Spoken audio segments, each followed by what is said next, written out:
우리 하나님 은혜가 우리 온 성도들이 함께 하기를 바랍니다. 이번 주간에 아주 추웠지요. 추운 가운데서도 우리가 하나님을 향한 뜨거운 사랑만큼은 변함없게 되기를 바랍니다. 사랑의 열정이 추위를 다 녹이는 우리 성도들이 되기를 바랍니다. 오늘 2018년 우리 교회가 세상의 소망이 되는 교회가 되어야 된다는 것. 그래서 이사야 선지자를 통해서 하나님께서 유다와 예루살렘을 향하여 주신 말씀, 교회를 향하여 주신 말씀이에요. 교회가 어떻게 되어야 이 세상에 수많은 민족들에게 소망이 될 수 있는가?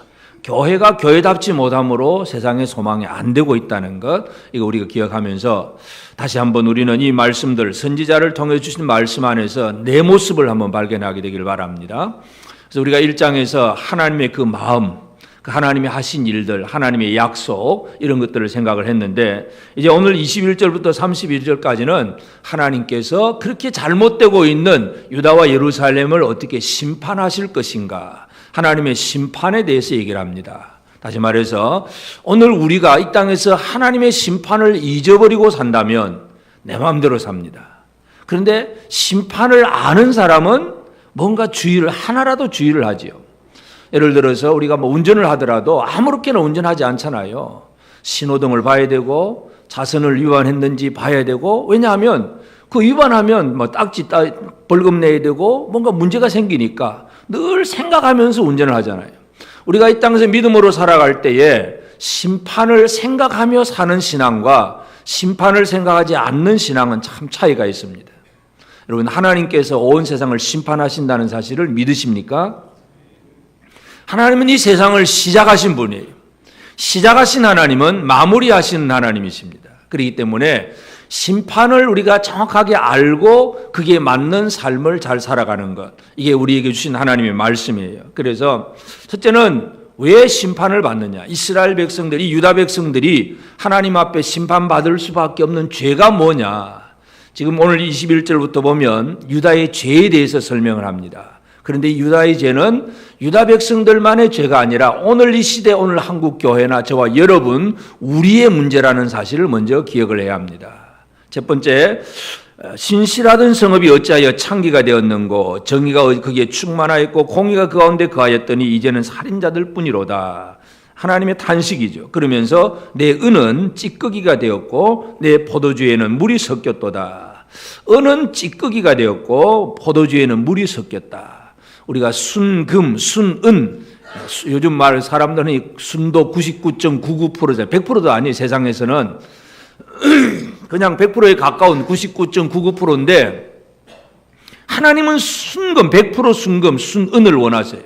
그런데 유다 사람들, 하나님의 백성이라고 하면서 그들은 색깔은 은색으로 하얗게 빛이 나긴 하지만 하나님 보실 때는 찌꺼기가 섞여 있다는 얘기잖아요. 우리 보통 사람이 눈을 보면 잘 모르잖아요. 예를 들어서 99% 순금인지 아니면 조금 섞인 14금인지 잘 모를 수가 있습니다. 보통 사람들은. 그러니까 하나님 보실 때는 이 영적인 상태, 사람들의 영적인 상태를 정확하게 알고 계시는데 은의 찌꺼기가 섞였고 포도주는 겉으로 보니까 붉은색 포도주로 아주 탐스럽게 생긴 색깔인데도 하나님 보실 때는 물이 섞였다. 그렇게 표현합니다. 다시 말해서 유다와 예루살렘의 문제가 뭐냐? 겉보기에는 멀쩡해요. 성전도 있고 제사도 있고 안식일마다 예배 드리고 매일 상번제 드리고 하여튼 제물도 늘 드리고 제사 드리고 연기 피우고 분향하고 끊임없는 제사가 있는데 하나님 보실 때 그게 뭐라 그랬습니까? 헛된 제물 가져오지 마라 그러잖아요. 뭔가 문제가 있다는 얘기죠. 그래서 은은 찌기가 되고 포도주에는 물이 섞였다. 바로 이 얘기는 우리의 삶에 거짓 아니면 위선 이런 것들이 있다는 얘기죠. 겉으로 보기에는 괜찮아요. 겉으로 볼 때는 교회 다니는 사람 같고 예수 믿는 사람 같고 다 괜찮은데 하나님의 눈으로 볼 때에는 우리 안에 거짓된 것, 속임수가 있다는 얘기죠. 겉보기에는 예수 믿는 척 하려고 얼마나 애를 쓰는지 몰라. 적어도 내가 예수 믿는 사람이니까 이렇게 살아야지 하고 예수 믿는 어떤 모습은 보여주고 있는데 실제 속 마음은 어떠하냐? 하나님 그거 보시면 완벽하게 나는 깨끗합니다 말하는 사람이 얼마나 있겠습니까? 여러분 깨끗하십니까? 깨끗하세요? 나는 거짓말 절대로 안 하는 사람이다. 그렇게 말하십니까? 그 말이 거짓말이죠. 거짓말 절대로 안 하는 사람이 세상에 아무도 없습니다. 모든 사람에게는 거짓이라든지 어떤 위선이라든지 이런 것이 섞여 있어요. 그래서 에스겔 22장 18절에 보면 인자야 이스라엘 족속이 내게 찌꺼기가 되었나니 그 풀무불 가운데 있는 노시나 주석이나 쇠나 나비며 은의 찌꺼기로다. 이 유다가 마지막 멸망당할 때 하나님은 에스겔 선지자를 통해서 그런 얘기를 합니다. 이스라엘 족속이 찌꺼기가 되었다. 찌꺼기는 뭐예요? 갖다 버려야 되잖아요. 찌꺼기는. 우리가 뭔가 음식을 요리를 하든 뭘 하든지 간에 찌꺼기라고 하는 얘기는 원래 원하던 모습이 아니고 나머지 부분이기 때문에 갖다 버려야 되는 것들이에요. 하나님은 유다 백성들을 갖다 버리겠다고 말씀합니다. 여러분의 삶이 하나님 앞에 찌꺼기입니까? 원래 하나님이 원하시는 순은, 순금이십니까? 순금이십니까? 순은이십니까? 찌꺼기가 안 되었다고 생각하십니까? 오늘 우리 인생이 하나님 앞에 나는 찌꺼기가 아니다라고 말할 수 있는 사람이 과연 얼마나 있을까요? 이거 참 우리가 심각한 문제예요. 교회는 겉으로 볼 때는 교회고 다 예수 믿는 사람 모습이긴 한데 이 찌꺼기 같은 것, 거짓과 위선, 이것이 유다 백성들에게 향하신 하나님의 첫 번째 그들의 죄악에 대한 지적이에요. 두 번째는 23절에 내 고관들은 패역하여 도둑과 짝하며 다 뇌물을 사랑하며 예물을 구하며 고아를 위하여 신원하지 아니하며 과부의 송사를 수리하지 아니하는도다. 고관들, 지도자들 얘기입니다. 정치 지도자, 종교 지도자 다 포함해서 하여튼 이스라엘 백성들, 유다 백성들의 그 고관들, 이 고관들은 하나님께서 권세를 주어서요. 모든 세상의 왕들은 하나님이 주신 권세를 가지거든요. 근데 이 권세를 제대로 쓰느냐 못 쓰느냐 이건 그들의 책임이에요. 그런데 고관들은 뇌물과 예물을 구한다. 뇌물을 구하는 거예요. 뇌물. 재판관이 뇌물을 받기 시작하면 어떻게 됩니까? 그냥 뇌물 많이 주는 쪽을 무조건 편들어 주는 거죠. 이 세상에 공의가 무너졌다. 우리나라에도 뭐 공의가 무너지고 정의가 무너졌다고 날마다 얘기하잖아요. 날마다. 그러면서 뭐 적폐청산 하는 사람 그 사람들도 똑같은 것 같고 하여튼 이 공의와 정의가 무너진 것이 하나님 앞에서는 큰 문제예요. 아모스 선지자도 마찬가지인데 이사야 선지자가 왕궁에서 예언을 할 동안에 일반 평민들 속에서는 호세아 선지자, 아모스 선지자, 그러니까 이 세 선지자가 동시대에 예언하고 있는 시대예요. 그러니까 아모스 선지자가 무슨 얘기를 하냐면 아모스 5장 24절에 보면 오직 정의를 물같이 공의를 마르지 않는 강같이 흐르게 할지어다. 공의와 정의가 무너졌다고 아모스 선지자가 아주 책망을 하고 있습니다. 이 시대가 그렇지 않은가? 나는 과연 공의로운가? 나는 정의로운가? 뇌물만 주면, 예물만 주면 그냥 좋고, 안 주면 안 좋고. 이게 이제 내 이권, 내 욕심, 내 탐심 때문에 공의와 정의가 무너지는 거죠. 하나님께서는 이런 죄악에 대해서 아주 철저하게 징벌하시고자 합니다. 이사야 3장 14절에도 여호와께서 자기 백성의 장로들과 고관들을 신문하러 오시리니 포도원을 삼킨 자는 너희이며 가난한 자에게서 탈취한 물건이 너희의 집에 있도다.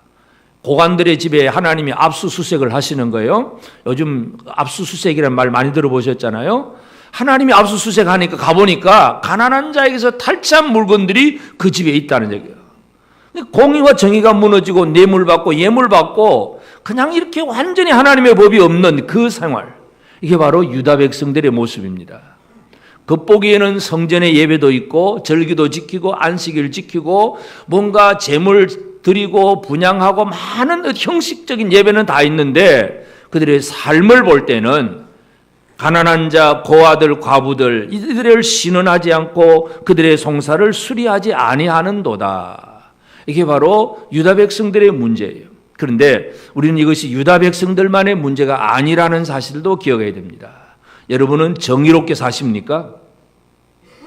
나한테 잘해주는 사람만 잘해주십니까? 잘해주든 잘하지 않든 동일하게 모든 사람에게 다 동일하게 잘하십니까? 다 잘하십니까?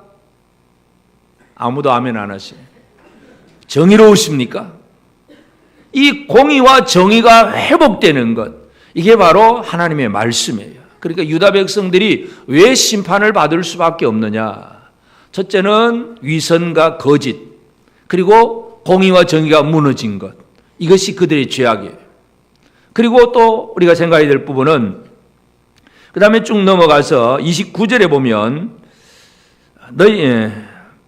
너희가 기뻐하던 상수리 나무로 말미암아 너희가 부끄러움을 당할 것이요 너희가 택한 동산으로 말미암아 수치를 당할 것이며 상수리 나무, 기뻐하던 상수리 나무, 택한 동산 이렇게 표현을 합니다. 그럼 상수리 나무, 동산 이 얘기가 무슨 얘기냐 하면 이사야서 뒤에 57장 5절에 이런 말씀이 있어요. 너희가 상수리 나무 사이 모든 푸른 나무 아래에서 음욕을 피우며 골짜기 가운데 바위 틈에서 자녀를 도살하는도다. 자녀를 도살한다는 게 몰렉에게 우상에게 지금 자녀 갖다 바치는 그 얘기예요. 우상 숭배 얘기예요. 동산 얘기는 65장 3절인데 시작. 이 65장 3절에 보면 곧 동산에서 제사하며 벽돌 위에서 분향하여 내 앞에서 항상 내 노를 일으키는 백성이라. 그러니까 동산에서 제사한다.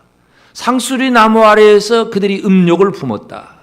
이게 이 시대의 모습들이에요. 우상 숭배, 음란한 짓 이런 것들이 얼마나 가득하냐 이거예요. 우리가 지금 우리나라에도 지금 동계올림픽을 하잖아요.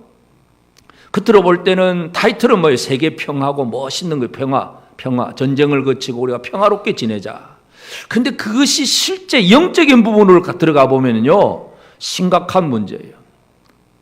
그 성화를 거룩한 불을 가져오잖아요. 거룩한 불이 어디서 옵니까?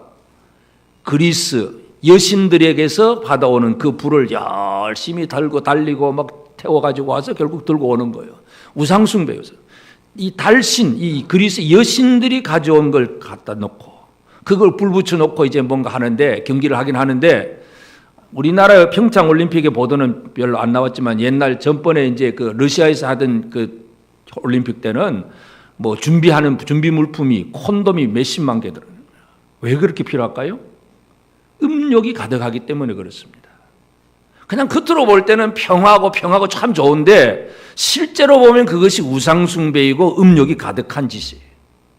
물론 그렇다고 올림픽 안 하면 뭐 안 하냐, 그 짓 안 하느냐, 그건 아니겠지만은 하여튼 이 겉으로 드러나는 건 그렇게 하면서도 속이 엉망인 거예요. 물론 이게 예수를 안 믿는 사람이니까 뭐 그렇게 했다. 우리가 그렇게 넘어갈 수도 있겠지만 문제는 하나님의 백성들이 하나님 외에 우상을 더 섬기거나 음욕을 품고 살아간다면 이게 하나님의 진노를 살 만한 죄악이라는 얘기예요. 이것이 상수리 나무 아래에서 동산으로 말미암아. 상수리 나무 아래 동산, 이게 바로 우상숭배이고 음욕이에요. 이게 가득한 죄예요. 그러니 하나님이 심판하지 않을 수가 없는 거죠. 그래서 지금 이사야 선지자를 통해서 유다와 예루살렘을 향하여서 진노하신다고 분명히 말씀을 합니다. 그래서 우리는 이 하나님의 심판은 분명히 이제 이스라엘 백성들이 나타나는 것인데, 그리고 그것이 우리 역사적으로 그렇게 이루어졌다는 걸 우리가 알 수 있지만, 이제 성경 전체적으로 또 하나님의 심판도 마찬가지 예수 그리스도 안에서 완성되는 심판입니다.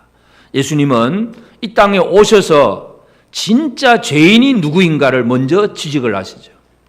유대인들은 우리는 손 씻으니까 깨끗하고, 우리는 정결 의식을 행했고, 우리는 절기를 지켰고, 우리는 뭐 제사 드렸으니까 깨끗하다고 생각을 합니다. 그러면서 세리와 죄인들을 막 정죄를 하잖아요. 근데 예수님이 뭐라 그럽니까? 예수님이 하신 것은 마태복음 5장 21절 22절에 보면 옛사람에게 말한 바 살인하지 말라. 누구든지 살인하면 심판을 받게 되리라 하였다는 것을 너희가 들었으나 나는 너에게 이르노니 형제에게 노하는 자마다 심판을 받게 되고 형제를 대하여 나가라 하는 자는 공회에 잡혀가게 되고 미련한 놈이라 하는 자는 지옥불에 들어가게 되리라. 사람을 안 죽여도 형제를 향하여서 분노하고 그리고 저주하고 욕하고 그래서 형제 관계가 끊어진 그것이 지옥에 들어가는 사람이다. 예수님은 분명히 죄인이 누구인가를 정확하게 얘기하세요. 그러니까 구약의 율법으로 보면 나는 뭐 겉으로 우상 숭배 안 했고 음란한 짓 안 했고 또는 뭐 정직하게 행했고 또는 또 뭐 거짓이 없이 살았다. 이제 이렇게 살고 있겠죠. 그런데 예수님 말씀하신 것은 그래 문자적으로 그렇게 지켰다고 하더라도 네 마음속에 형제를 향하여 미워하는 그 마음, 음욕이라고 하는 행동은 음란한 짓은 안 했지만 마음속에 품고 있는 그 마음들, 예수님은 전부 마음을 얘기하세요. 그러면 이 세상에 어느 누구도 예수님이 지적하신 이 죄인의 반열에서 나는 죄 안 지었다고 말할 수 있는 사람이 누가 있겠습니까? 모든 사람이 죄인이라는 사실을 우리는 다시 한번 확인할 수밖에 없어요. 그래서 예수님은 이 세상에 그냥 율법을 잘 지키는 사람들, 이 사람은 괜찮고 율법을 안 지키는 이방인들만 문제다, 그렇게 말씀하지 않죠. 예수님은 율법을 철저하게 지켜가는 그 사람들에게도 그들의 행하고 가지고 품고 있는 그 마음의 문제, 이 얘기를 하고 계시잖아요. 그래서 우리는 이 주님의 말씀 안에서 우리 모두가 결코 자유로운 사람은 아무도 없다는 것, 이것이 이제 우리의 모습입니다. 자, 이거 이제 우리의 모습이기 때문에 우리 모두가 하나님의 심판을 피할 수 있는 사람은 아무도 없습니다. 여기에서 예수님께서 이루시는 반전, 예수님이 하시는 일이 뭐겠어요? 바로 모든 사람이 죄인으로 심판을 받아야 되니까 어느 누구도 하나님의 심판을 벗어날 수 있는 사람은 아무도 없으니까 예수께서 대신 심판을 받으셨다는 것, 이게 우리가 믿는 예수님입니다. 예수님의 구원이 바로 이것입니다. 우리는 완벽한 죄인입니다. 100% 찌꺼기들이 가득한 사람들입니다. 그래서 우리 스스로는 결코 하나님 앞에 온전해질 수가 없습니다. 그래서 예수님이 대신 십자가에 달려 죽으신 것, 이거 우리가 잘 알잖아요. 디도서 2장 14절에 보면 그가 우리를 대신하여 자신을 주심은 모든 불법에서 우리를 속량하시고 우리를 깨끗하게 하사 선한 일을 열심히 하는 자기 백성이 되게 하려 하심이라. 그가 우리를 대신하여 자신을 주심은 우리 대신 자신을 내려놓으신 것. 우리 예수님이 하신 일이 바로 이거잖아요. 예수님이 자신을 내려놓는데 어떤 자리에까지 내려놓았을까요? 어떤 자리? 십자가에 달려서 예수님이 기도하고 부르짖는 소리가 뭐였어요? 엘리 엘리 라마 사박다니. 엘리 엘리 라마 사박다니. 이 말이 뭐예요? 나의 하나님 어찌하여 나를 버리셨나이까. 여러분, 심판이 뭐냐면 하나님 앞에 버림받는 게 심판이에요. 찌꺼기가 뭐예요? 갖다 내버리는 거예요. 그 다음에 아무 쓸모가 없어요. 재활용 공장도 없어. 하나님의 찌꺼기는 그냥 영원한 지옥불이에요. 영원한 지옥. 갖다 버리는 거예요. 하나님 앞에 버림받는 게 심판이에요. 그러니까 예수님이 대신 심판받으시면서 하신 말씀이 뭐예요? 나의 하나님 어찌하여 나를 버리시나이까.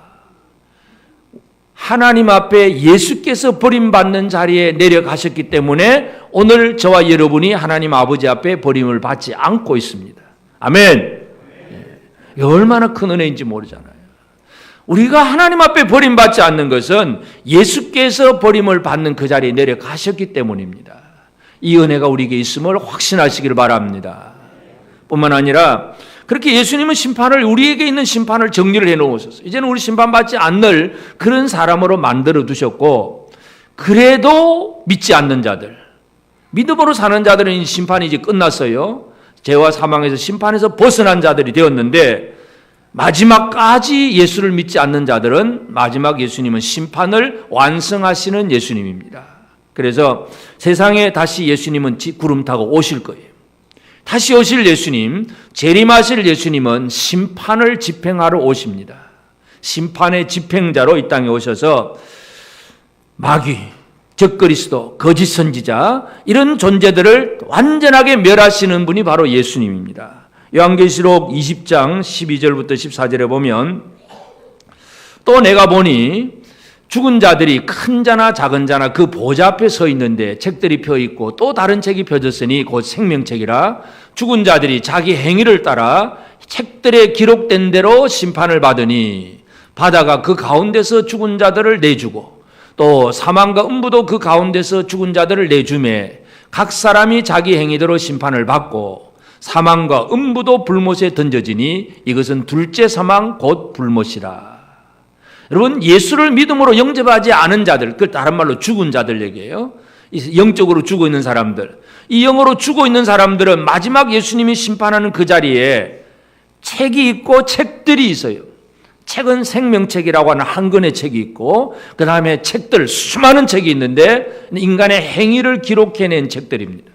그래서 생명책에 기록된 사람들은 이미 생명을 얻었기 때문에 그 모든 것들이 예수의 피로 말미암아 용서함을 받았기 때문에 마지막 심판에는 안 들어간다 그랬습니다. 그렇지만 생명책에 기록되지 아니한 믿음이 없는 모든 사람들은 그 책들에 기록된 대로 자기 행위대로 심판을 받게 됩니다. 예수님이 마지막 하시는 일이에요. 이 세상은 예수께서 심판하심으로 완전히 종말이 이루어집니다. 하나님은 세상을 지으셨고 하나님은 이 세상을 마무리하십니다.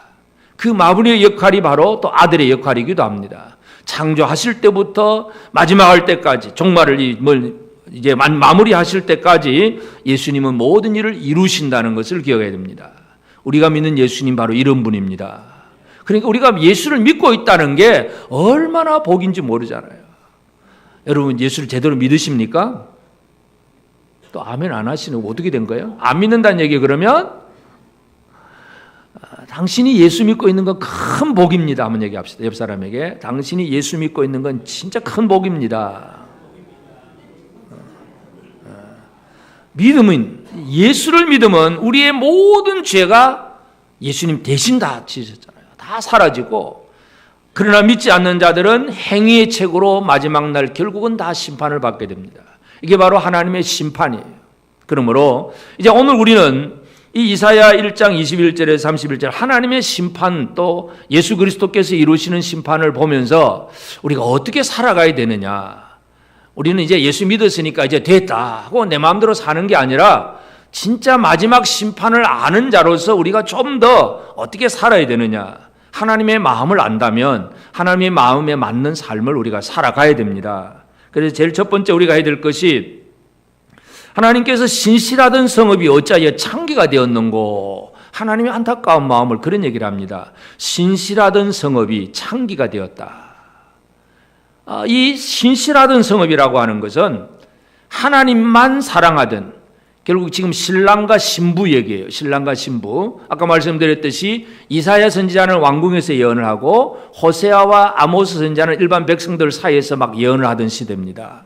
그러니까 아까 아모스는 공의를 얘기했고 호세아 선지자는 무슨 얘기를 했습니까? 우리 주보 성경 통신 공부하시는 분 요즘 호세아 공부하잖아요. 호세아는 하나님의 뭘 얘기하는 사람이에요? 하나님의 사랑과 용서를 얘기합니다. 그런데 하나님이 호세아 선지자에게 누구와 결혼하라 그럽니까? 음란한 여자 고멜과 결혼하라 그러잖아요. 결혼을 했는데 아들 딸 낳았습니다. 근데 또 도망가 버렸어요. 도망간 여자에게 하나님이 어떻게 하래요? 또 가서 돈 주고 사오라고 그럽니다. 참, 이 호세아 선지자가 얼마나 그 하나님 말씀이니까 순종하려고 얼마나 마음이 아팠겠어요. 원래 결혼하고 싶지 않는 여자와 결혼을 하고, 또 아들을 낳기는 낳았는데 또 도망가 버렸고, 근데 또 가서 돈 주고 사와야 되고, 이 호세아가 얼마나 참 마음이 아프겠어요. 그 마음이 하나님의 마음이에요. 하나님의 마음. 하나님은 하나님의 백성들과 결혼한 관계로 지금 설명을 하는 거예요. 신실하던 성읍이 창기가 되어버렸다. 이게 얼마나 무슨 말씀이에요. 그래서 호세아는 음란한 여인과 결혼을 했는데 그냥 결혼했으면 좀 잘 살면 좋잖아요. 아들 딸 낳고 잘 살면 좋은데 또 도망을 가버려. 이게 하나님 백성들, 이 땅의 교회들의 모습입니다.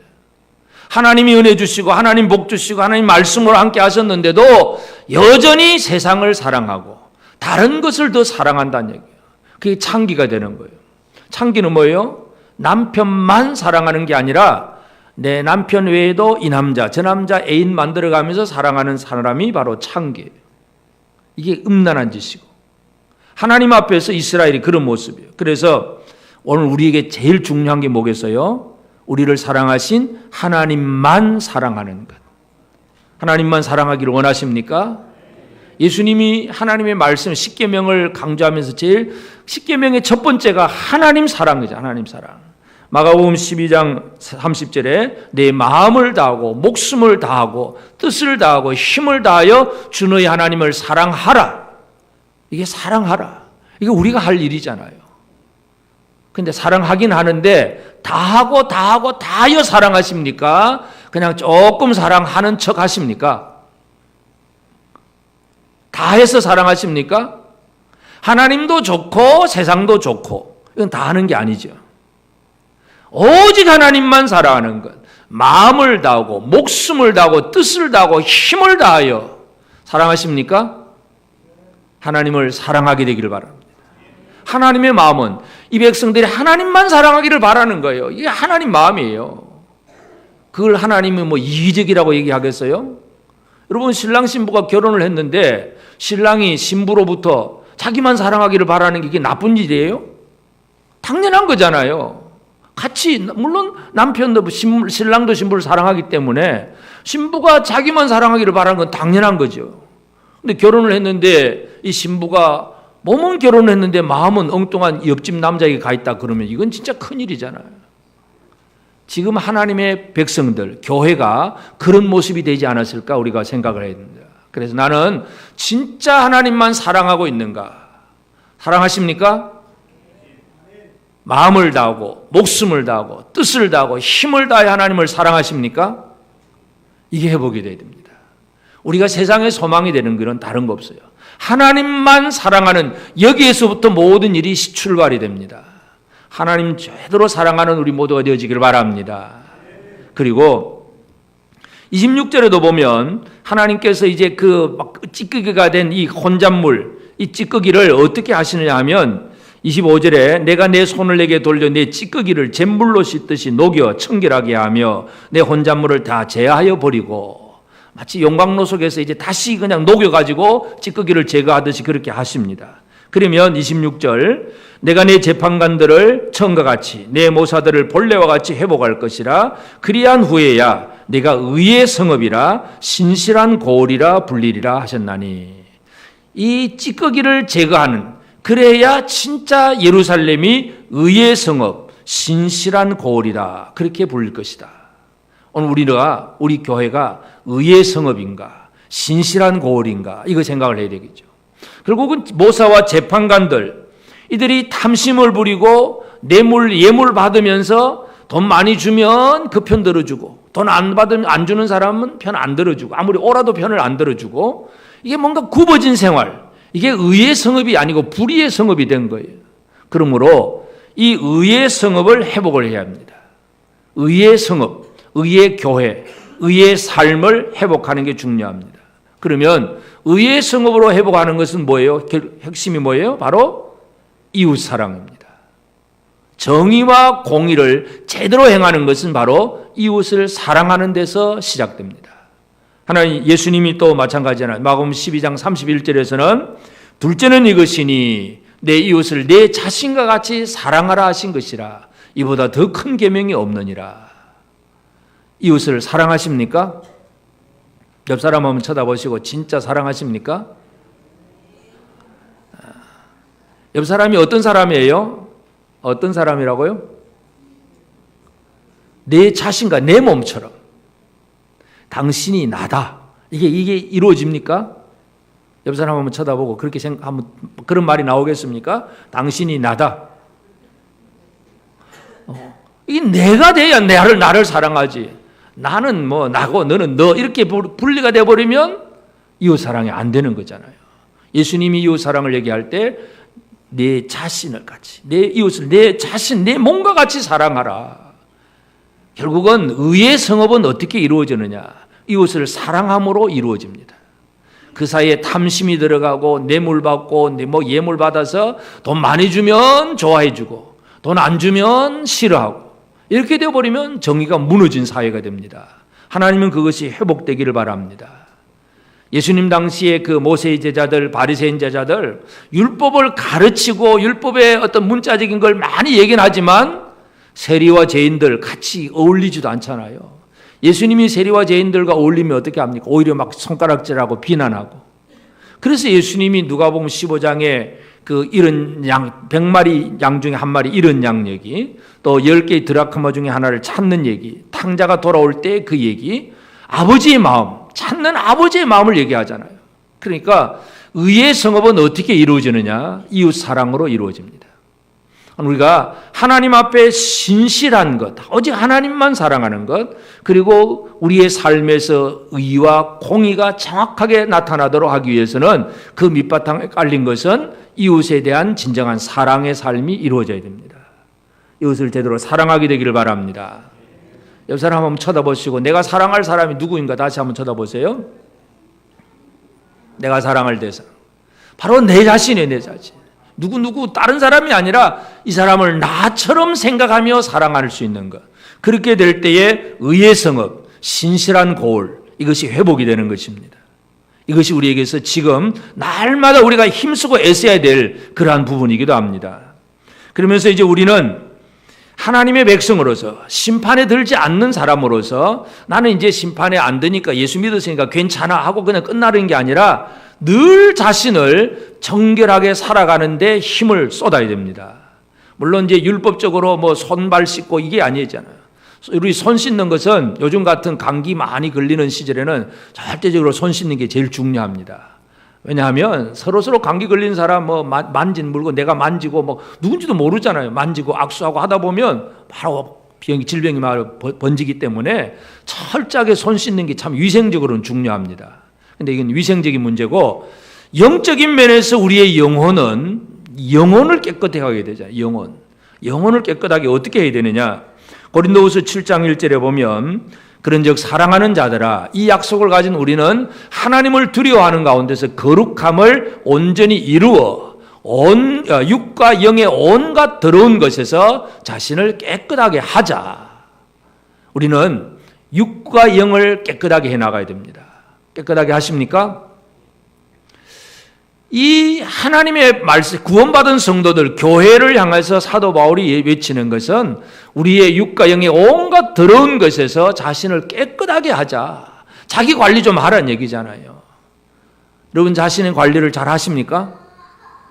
내 안에 탐심이 들어오고 내 안에 거짓이 들어오고 내 안에 누군가를 향한 원망과 불평이 막 들어오고 그러면 내 영이 지금 뭔가 잘못돼 가기 시작하는 거예요. 그때 그걸 빨리 씻어내야 되잖아요.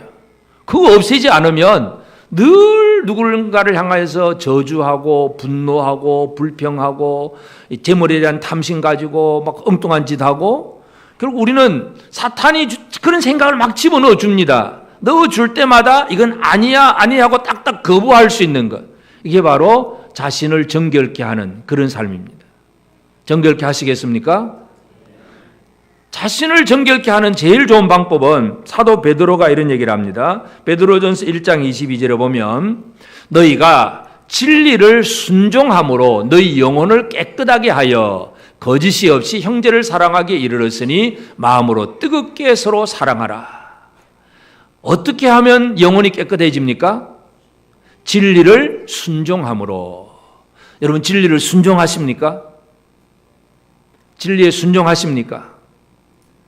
또 안 하시나? 아멘을 봐요? 안 하시니까. 순종 안 하시는 거예요, 그러면? 자, 하나님이 노아에게 세상의 종말을 말씀하셨어요. 심판을 말씀하셨어요. 그래서, 자, 이 세상을 이제 다 없애버릴 거니까 방주를 지어라. 하나님 방주가 뭔데요? 이렇게 크게 모든 코로 호흡하는 것들이 다 들어갈 수 있도록 이만한 크기로 상중하 3층으로 만들고 이렇게 지어라. 아이고 하나님 그 큰 걸 어떻게 합니까? 난 못해요. 안 해요. 노아의 입에서 못해요. 안 해요 소리가 나왔습니까? 아멘 하고 시작합니까? 진리를 순종한다는 얘기는 그 진리의 내용이 내 마음에는 안 들거나 또는 내가 순종하기에는 너무 큰 것 같고 나는 못할 것 같지만 그래도 순종해야 돼요. 이게 진리를 순종하는 거예요. 하나님의 말씀이 진리니까. 말씀에 순종하면 그것이 거룩함입니다. 말씀에 순종하시겠습니까? 목사의 말에 순종하는 얘기가 아니에요. 성경 말씀, 하나님의 말씀. 하나님의 말씀, 진리를 순종하면 영혼이 깨끗하게 되고 거짓이 없이 형제를 사랑하기에 이르렀다. 형제 사랑 어떻게 이루어집니까? 순종해야, 진리를 순종해야 결국은 형제도 사랑하게 되고 뜨겁게 서로 사랑하고 이것이 의를 이루는 그런 일이 된다는 것입니다. 순종하게 되기를 바랍니다. 여러분 자신을 좀 관리를 잘하세요. 하나님께 대해서도 뭐예요? 하나님을 대해서 하나님 사랑, 마음을 다하고 뜻을 다하고 목숨 힘을 다해서 다하여 사랑하라. 이웃에 대해서는 사랑, 내 자신처럼 내 몸처럼 사랑하라. 그럼 내 자신 관리는 어떻게 해요? 진리를 순종함으로 거룩하게 하는 것. 이것이 마지막 예수님의 심판을 우리가 바라보면서 이 땅에서 우리 교회가, 우리 성도들 한 사람 한 사람이 살아가야 될 삶이에요. 이렇게 될 때에 세상이 교회를 바라보면서 소망을 가지게 됩니다. 여러분, 아무리 세상이 더럽고 악해도요, 악해질수록 교회를 향해서는 바라는 게 있어요. 교회가 조금만 잘못해도 이제 욕을 많이 하잖아요. 교회가 조금 잘못해도 목사가 그럴 수가 있느냐, 교회가 그럴 수가 있느냐, 이게 뭐예요? 그 뒷마디에 뒤에는 무슨 말이 붙어 있는 거예요? 교회는 그러면 안 되지. 예수 믿는 사람은 그러면 안 되지. 목사는 그러면 안 되지. 불신자들도 다 그 생각을 가지고 있어요. 그러니까 실망을 주니까 막 실망 소리가, 욕하는 소리가 나오는 거예요. 그러니까 우리는 세상으로 하여금 실망하게 하는 사람이 아니라 세상으로 소망을 가질 수 있도록 우리가 해야 될 일은 하나님 사랑이요, 이웃 사랑이고 자신을 거룩하게 잘 지켜가는 사람이라는 거 기억하십시다. 하나님은 죄악은 철저하게 마지막에 심판하시는 하나님이세요. 예수 그리스도를 통해서 예수님 다시 오시면 이 세상은 완전히 멸망을 당합니다. 그렇기 때문에 이 세상을 향해서 우리가 해야 될 일이 바로 소망을 주는 일, 다른 거 없어요. 거룩함으로 사랑함으로 살아가게 될 때에 이것이 세상의 소망이고 해답이라는 사실 기억하시면서 여러분, 매일매일 이 땅에 심판이 있을 것이라는 그 심판에 대한 관점을 가지고 노아처럼 하나님의 말씀에 철저하게 순종하며 살아가는 우리 모두가 되어지기를 바랍니다. 아멘.